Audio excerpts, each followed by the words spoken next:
पैसे लेकर आई। आहिस्ता बोलो, ऊपर है वो, लेकिन ना सारी बातें पता लग जाएगा। रात को लेट आया था मैं, सो रही थी वो, सुबह उठा तो काम में लगी हुई है। पूछूंगा बाद में उससे। अरे लाई होती ना तो बता देती। अम्मा क्यों परेशान हो रही हो? मेरा नाम भी ना नबील है। खाला अगर पैसे नहीं देगी ना तो हलक में हाथ डाल के निकाल लूंगा मैं। सब्र कर जाओ, देखती जाओ मैं क्या क्या करता हूँ। बुलाओ उसे ऊपर से, मैं खुद पूछ लूंगी। अम्मा किस बात की जल्दी है? हाँ, किस बात की जल्दी है? मैंने पूरा गेम बिछाया है सर, तुम देखती जाओ कि होता क्या है। तुम्हें कुछ नहीं पता, तुम चुप ही रहना। बहुत ड्रामेबाज है तू, बिल्कुल अपने बाप की तरह। आज एक बात सच बताई, अब्बा छोड़ के क्यों भागे?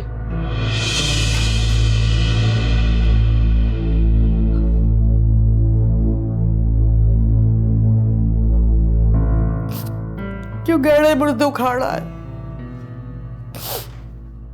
कह तो दिया तुझसे कि हमारे लिए मर गया।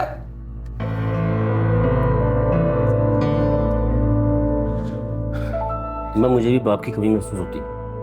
अगर बाप का साया सर पर होता ना तो मैं भी कुछ पढ़ लिख जाता। बहुत कोशिश की मैंने तुझे पढ़ाने की, लेकिन तू तो स्कूल में टिकता ही नहीं था। अम्मा सच सच बता दे, मेरा अब्बा कौन था? आज तक उसकी एक भी तस्वीर नहीं देखी मैंने घर में। भूल चुकी हूं उसे, बस जख्म हरे कर मेरे। बताया तो है, मर गया वो हमारे लिए।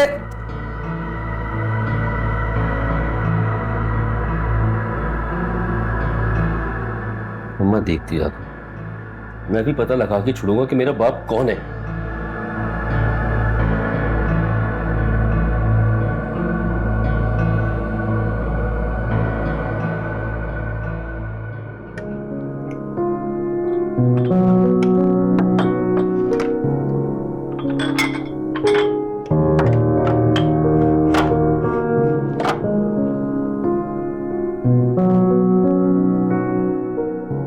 निम्रा जी। मेरे कमरे में नाश्ता लेकर आओ और हाथ ना ठीक से धो लेना। और हाँ, मेरे कपड़े भी प्रेस कर देना। ठीक है बेबी जी।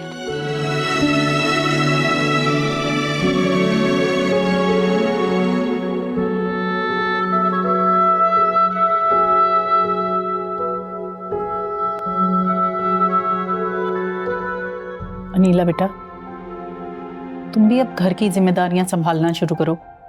आखिर निम्रा कब तक यहाँ रहेगी? एक ना एक दिन तो उसे चले ही जाना है ना। खाला, आप ये कैसी बातें कर रही हैं? आप तो ऐसे बोल रही हैं जैसे वो आपकी बेटी और आपने उसकी शादी करवानी हो। नौकरानी है, एक जाएगी दूसरी आ जाएगी, इसमें क्या मसला है? मगर तुम इस घर की बहू हो, तुम्हारी भी तो कोई जिम्मेदारी है ना। नहीं नहीं खाला, ये घर के काम ना मुझसे नहीं होते। आप चाहें तो अभी नौकरानी निकाल दें और सारे काम खुद कर लें। आप जाने और आपका काम। मैंने तो पहले ही अम्मी से कह दिया था कि मैं ससुराल जाकर कोई काम नहीं करूँगी। मेरी स्किन ना बहुत सेंसिटिव है, कोई भी काम कर लूँ तो निशान पड़ जाता है।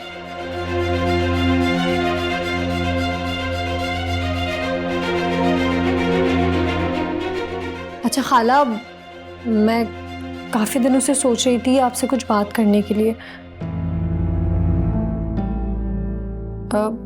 लेकिन मेरी हिम्मत ही नहीं हुई। पहले मैंने सोचा अम्मी से बात कर लूं, फिर मैं चुप कर गई, क्योंकि मेरे शौहर की इज्जत की बात है। खैरियत तो है ना सब? क्या बात है? फाइक नहीं चाहते कि आप दादी बने। देखो बेटा, ये तुम दोनों मियाँ बीवी का मामला है, मैं इसमें क्या बोल सकती हूँ। हो सकता है कि वो जिम्मेदारी ना संभालना चाह रहा हो। अभी वो भी पढ़ रहा है, नौकरी लग जाएगी तो जब वो जिम्मेदारियां भी उठा लेगा। तो कोई और मसला भी तो हो सकता है। आप चाहें तो मेडिकल चेकअप करवा सकती हैं, बेहतर होगा आपके खानदान के लिए। मुझसे तो सीधे मुंह बात ही नहीं करता है। इतने टाइम से ये राज अपने सीने में दबाया हुआ है। 3 महीने हो गए हमारी शादी को, और हर लड़की की ख्वाहिश होती है माँ बनने की। आहिस्ता बोलो, दीवारों के भी कान होते हैं। मैं शफीक से बात करूंगी, वो फाइक से बात करेंगे। मैं तो अभी तक यही समझ रही थी कि वो इस शादी से खुश नहीं है, इसलिए उसने फासला रखा हुआ है। लेकिन वो तो मेरे साए से भी दूर भागता है। देखो, तुम इस बात को अपने तक रखो और मनफी सोच नहीं लेकर आओ। फाइक बहुत हसास बच्चा है, वो अपने माँ बाप पर अपने बच्चे की जिम्मेदारी नहीं डालना चाहता। अरे 2-3 महीने रह गए, उसके एग्जाम हो जाएंगे, वो अपने पैरों पर खड़ा हो जाएगा, फिर तुम देखना वो अपनी जिम्मेदारी भी संभाल लेगा। तो फिर तुम देखना इस घर में खुशियां ही खुशियां होंगी।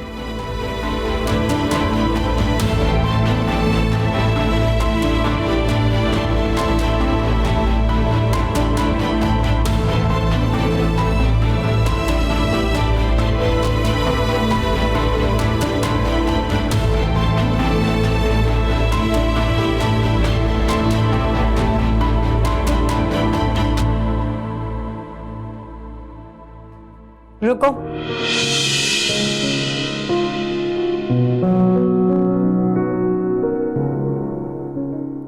मुझे तुमसे कुछ बात करनी है। सच सच बताना बिल्कुल। जी, तुम्हें फाइक कैसा लगता है? जी, क्या क्या मतलब? उसने तुम्हें कभी ऐसी वैसी नजर से देखा? नहीं। अच्छा, तुम्हें वो मर्द लगता है? मेरा मतलब है कि तुम्हें उसमें कोई मर्दों वाली बात लगती है? मैंने कभी गौर नहीं किया बीबी जी, मुझे क्या पता इन बातों का।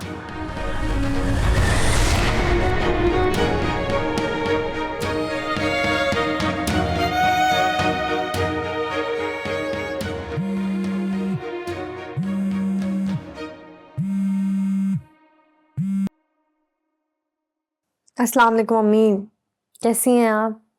अरे मुझे क्या होना है, तू सुना, सास से बात की तूने अपने? बोल दिया है मैंने, कहती हैं कि मैं तुम्हारे ससुर से बात करूंगी। अम्मी, आपने किस नामर्द के पल्ले मुझे बांध दिया। सब्र कर सब्र कर। अरे तेरे घर आऊंगी और इन लोगों को ऐसा जलील करूंगी कि तू देखती रह।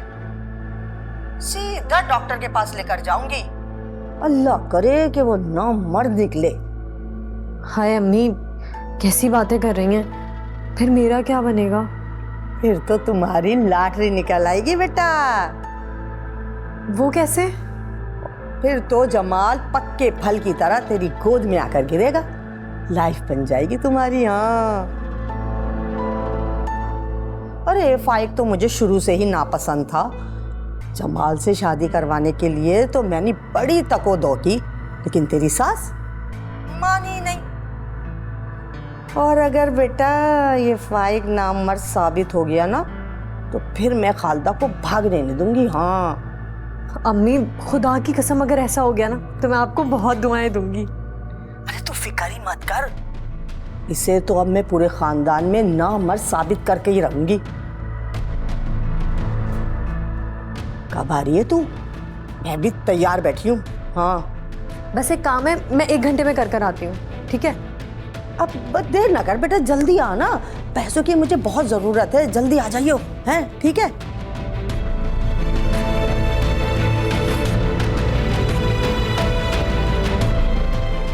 कम से कम आधे तोले के तो बुद्धे होंगे वो।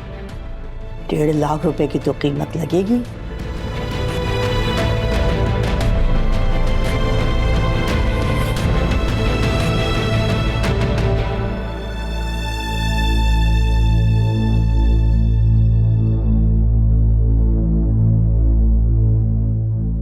ले आए? हाँ, पूरे 1,80,000।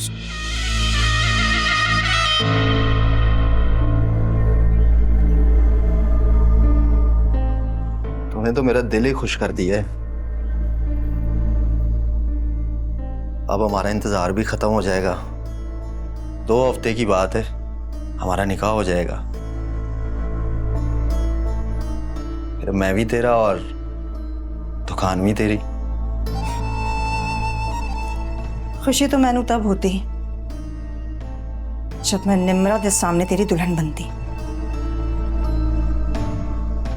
पहले तो मेरे दिल विच उसके लिए ना सौतेली मां की नफरत थी, पर अब ना उसमें से मुझे सौकन की बू आती है। अब अगर निम्रा मिल गई ना तो तेरे सामने उसका गला काट के ना तेरा शक हमेशा के लिए खत्म कर दूंगा मैं। ख्वाहिश तो मेरी भी यही है, चाहती तो मैं भी यही थी, पर इस कम के लिए मैं तुझे तकलीफ क्यों दूं? नफरत में तो तू भी इब्लीस की उस्ताद है। मान गया तुझे रफत।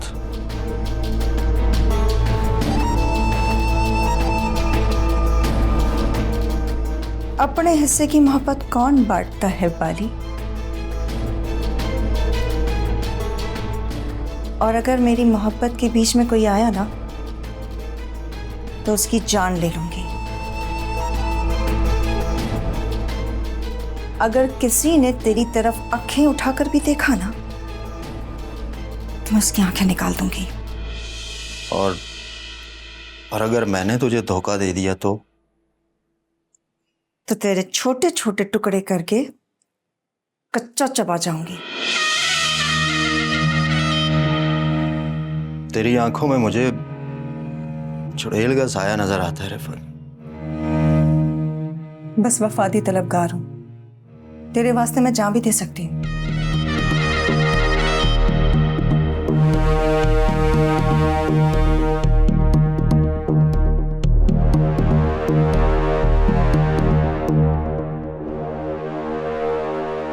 मोहब्बत की आग जितनी तेरे अंदर जल रही है ना रिफत, उससे 1000 गुना ज्यादा मेरे अंदर जल रही है।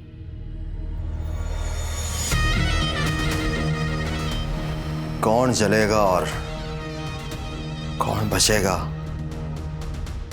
खुदा जाने।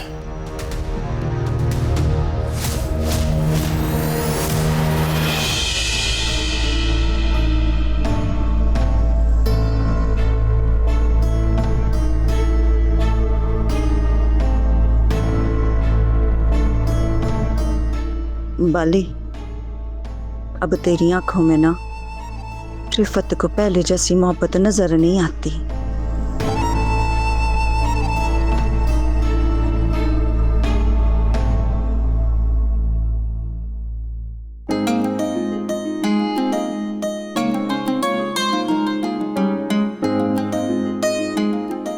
खाला से बात की तुमने? हाँ, क्या कहा उन्होंने? कब पैसे देंगी? अम्मी ने अब्बू के सामने तो इनकार कर दिया था, लेकिन फिर बाद में 3 लाख देने का वादा किया है। अरे वाह, ये तो तुमने बहुत खुशी वाली बात बताई। कब देंगी? अम्मी ने कहा ये बात सिर्फ हम तीनों के बीच में रहे, वो छुपा कर दे रही हैं। ना अब्बू को पता है, ना जमाल भाई को और ना फाइक को। खाला अफशा को भी इस बारे में ना पता चले। मुझे ऐसा लगता है अम्मी ने कमेटी डाली हुई थी, तभी इस कमेटी का किसी को भी नहीं पता। तो हम किसी को क्यों बताएंगे? आपने बिजनेस का सोचा है? क्या करना है? हम बारबेक्यू का बिजनेस करेंगे। उसमें हम रखेंगे बर्गर, बारबेक्यू, पिज्जा और भी बहुत कुछ। आपको पता है मुझे पिज्ज़ा बहुत पसंद है, फिर तो मैं रोज़ पिज़्ज़ा खाऊंगी। तुम्हें जितना खाना है तुम खाना, तुम्हारा अपना बिजनेस है। वाकई ये सब हो जाएगा ना? समझो हो गया। यहाँ पैसे आएंगे और हमारा काम शुरू। ऐसा करो, तुम बैठो, आज मैं तुम्हें चाय बनाकर पिलाता हूँ। अभी लाता हूँ।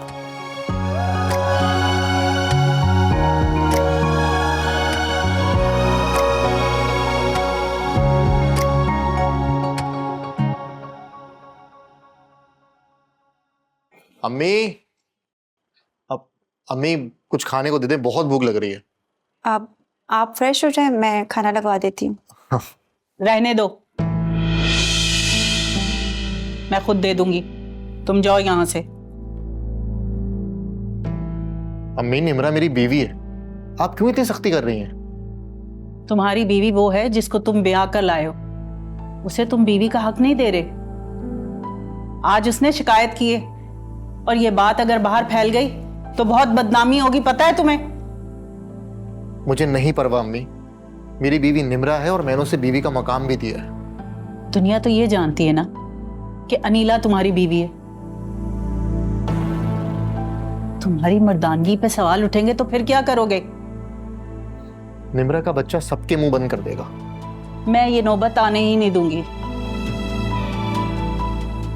मुझे जरा सा पता चला कि वो प्रेग्नेंट है, वहीं उसका अबॉर्शन करवा दूंगी। कैसी माँ हैं आप? अपने होने वाले पोते का कत्ल करेंगी? मेरा पोता अनीला में से होगा।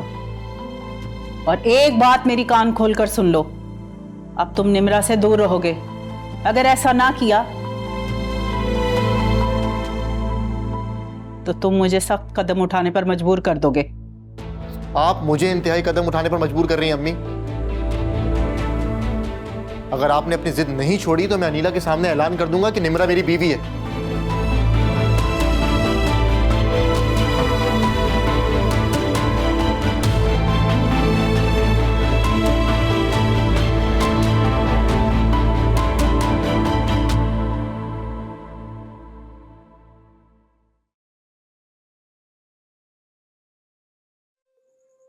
हाँ हेलो।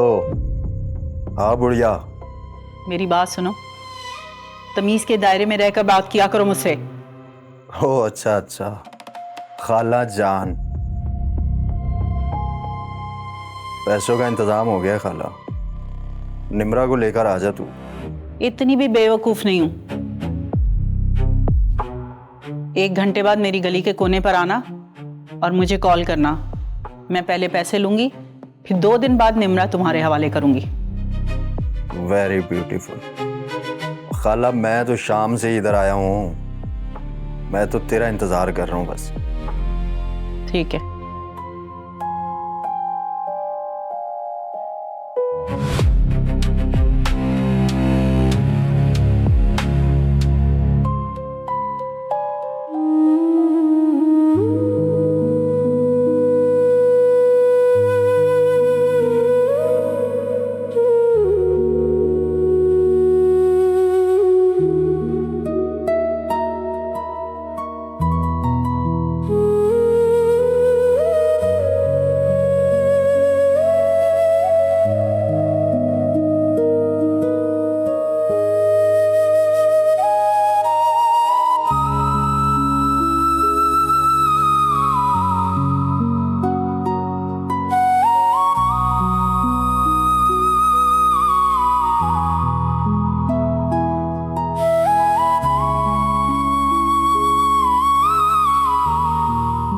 निम्रा,